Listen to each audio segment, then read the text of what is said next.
Hi, my name is Arlene. I'm a physical therapist here at Glory to God PPEC. Today, we're going to be going over wheelchair evaluations. A lot of times, parents are left in the dark about what exactly goes into the decision-making process regarding their child's wheelchair. The sizing, the components, the moving parts, the insurance process. So today, we're going to be going over briefly what goes into a wheelchair evaluation. I think that the most important part about performing a wheelchair evaluation is having a good and knowledgeable adaptive technology technician, or ATP. In my opinion, Omar Roseau here from National Seating and Mobility is the absolute best. I've known him for a million years and he's the best. So I'm going to be passing this over to Omar and he's going to explain a little bit about the process. Hi, my name is Omar with National Seating and Mobility. We're here today to do some measurements for this young man, Elijah. I have brought this chair a while back to have him try it. And now what we're going to do is we're going to be taking some measurements just to show you what entails about an evaluation. Not only, like Arlene said, we need to be determine how and what needs to be placed on the chair to provide him with the proper sitting positioning and posture. At this point, we can go ahead and do some measurements and we'll take it from here. So, okay. It's very important that you take the measurements of the child. And the reason why, you want to come over here for a sec? The reason why is because with the measurements of the child, it's going to determine what components are going to go on the chair, what the width, the depth, the back height is going to be provided for him, not only to grow with it, but also to allow modifications in the future for growth.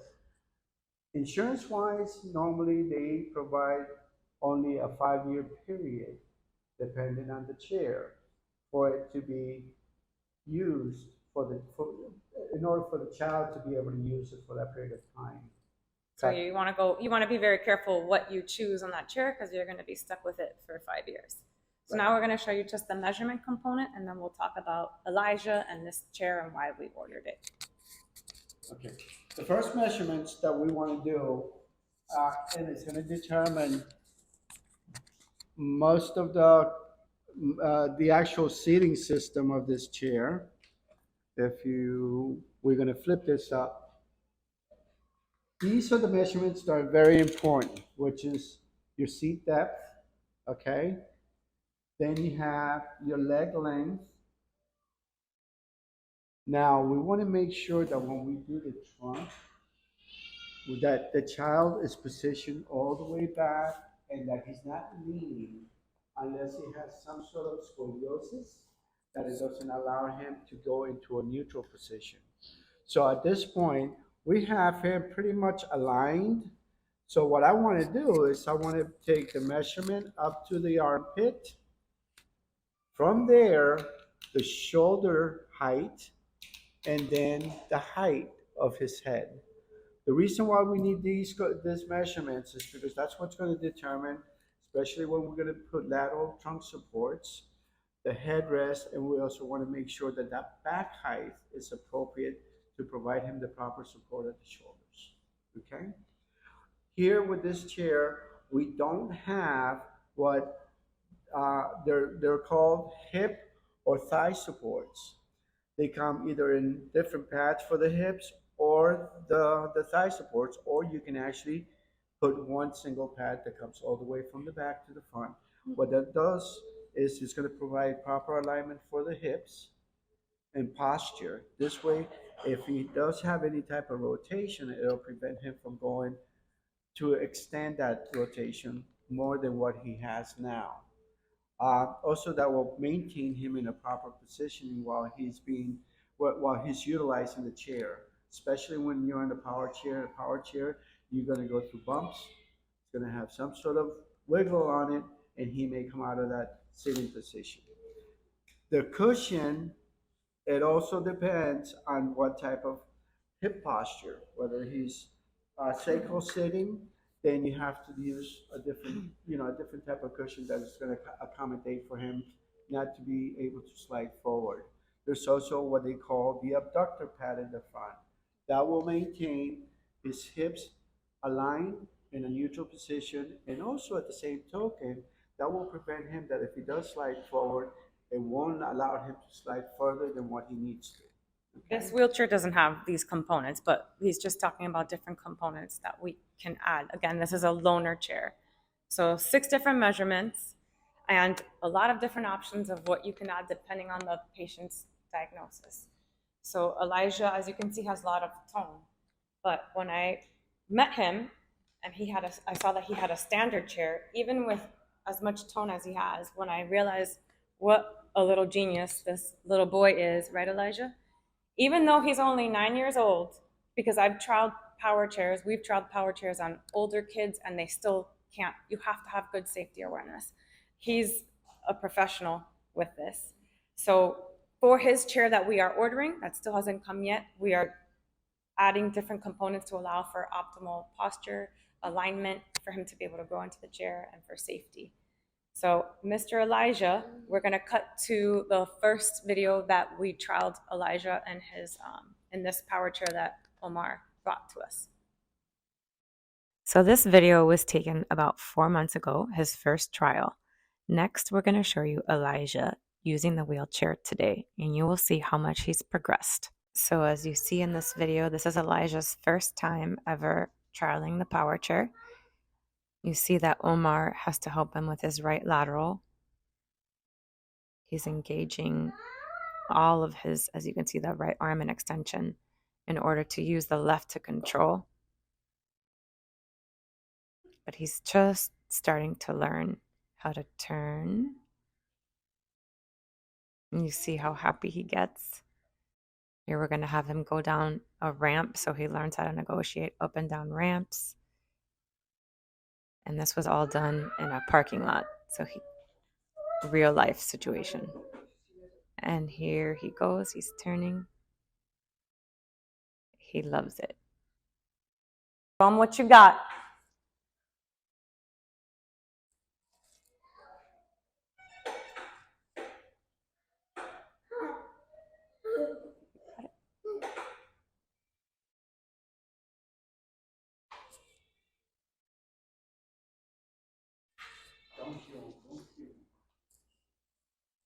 Come on, you can do it. There you go. You're doing a good job, buddy. There you go. Elijah, can you show us how you go in this door? This is a very tight door. Very tight door. Oh no, don't break it. No, he can do it. You can do it, right? You can do it.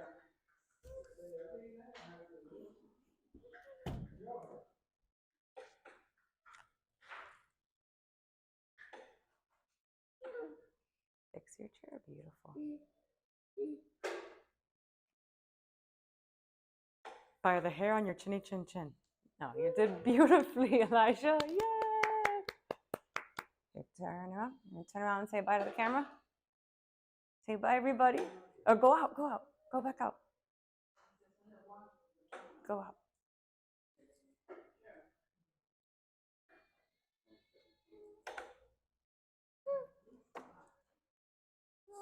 Beautiful. Don't run Omar over. Oh. No, that's just fun. You did that on purpose, didn't you? Yeah. Give us 5. All right. Give her a 5.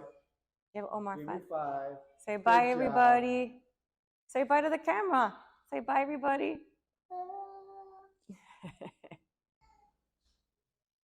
So this patient I met when she was about 7 years old. She's now 15 years old. When she first came to me, she had a standard wheelchair, and the kids in her school would take turns pushing her from classroom to classroom. Once I saw that she was super smart, she had awesome safety awareness, and that she has awesome mobility in that left hand, I gave Omar a call and I asked him if he could bring me this system to trial. So Omar's going to talk a little bit about this system and how it can be used on a standard wheelchair. This system is an Efix system, and what this system does, it allows to convert a manual lightweight wheelchair, or for that fact, any manual wheelchair, into a power chair. This allows the patient or the client, whoever that can be, to be more independent in the aspect that they can actually go from point A to point B without any assistance. Like Arlene was saying, before she was being pushed around by her peers at school. Now she's able to manipulate herself and be more independent. Um, the thing about this system is that it allows it to be portable, so it's convenient not only for the client, but it's convenient for the caregivers or the parents. This way they can actually take it apart and put it in their vehicle, whether they have a small vehicle or a van or a larger vehicle, it doesn't matter. But it allows you to be able to fold this chair. Not like a regular power chair that we showed you on the earlier video with Elijah, that you can. You have to have a van, you have to have a lift. As to this, you can just take it apart and put it in the back of the trunk. So this has like the little panel here with the joystick, and the battery, as you can see, is just under the chair. So it's very easy, and you just disconnect the battery here to charge it. And then actually what you do is by pressing these buttons here, you can actually take the wheel off, okay? Both wheels can come off, and then you can take your back. Here she has a solid back, which gives her a lot of back support, which is something that she needs, especially for her being in the chair long periods of time, anywhere from 8 to 12 hours a day. So when they are being transported, you can actually take this back off, take the wheels off, close the chair, and put it in the back of a vehicle. So it's very convenient. Again, like I said earlier, for the caregivers or the parents. And it allows her to be independent. And so that's the most important part, especially at their age. And not only that, you want everyone to be as independent as possible, no matter what the diagnosis are. So yeah, from a therapist perspective, that's my goal, right? To make you as independent as possible. So when I evaluate someone for a power chair, I would never give the chair to someone who didn't have good safety awareness, and I would never get this Efix system for someone that can't weight shift on their own, like Lexi can, somebody that needs the tilting option. So we're gonna show you how Lexi is independent maneuvering her chair.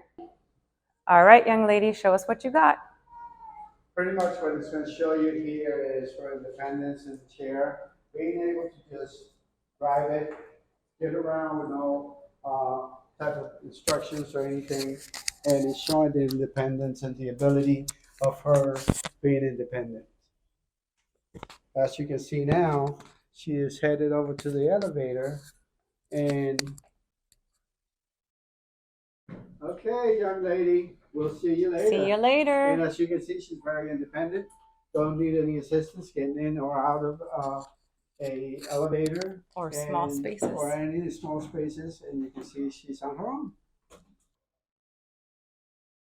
So this is our last model of the day. This is Miss Dee Dee. So Dee Dee did not have a wheelchair before we ordered her this one. So we're just showing you a typical manual chair. This is a Quickie wheelchair. Lightweight, which makes it a lot easier for the patient to propel. And for transportation, it has a removable J-back. So again, the parents can remove the backrest, close the chair, and pack it in their car. It has, Dee Dee, move your arm for me for 1 second. So these swing away so she can transfer in and out of the wheelchair easily, which she does independently. And it has a special coating on the wheels. Dee Dee, show your hands. Can you show them your hands? So Dee Dee has limited use and range of motion in her hands. So this allows for her to propel them and to grip the chair easier. You want to show off? So Dee Dee, you never had tried a wheelchair before, right? No. So I should mention that this chair is it's the exact chair as the prior patient, but with different components, of course, and with the power assist added. So if we wanted to one day, we could add power assist onto this chair. So Miss Dee Dee, you want to show off? Let's see how you propel that chair and get around. I'm going to leave this here. Now show us how you go around the mat. As you can see, the way her hands are on the That's not the mat. That's why we put the plastic coated rims on her, for the simple fact that she doesn't have good hand dexterity. and it allows her to pick up the chair a lot easier and comfortably.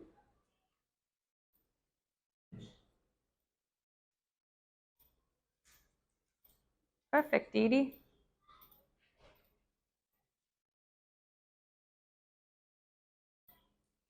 Very good. Good job. Here, you want to park right here? And turn around. So we hope that you found this video informative and useful and educational. Thank you for watching. Please stay tuned. We're going to be releasing videos every last week of the month. Until then, take care. Bye. Bye. Thank you, Omar.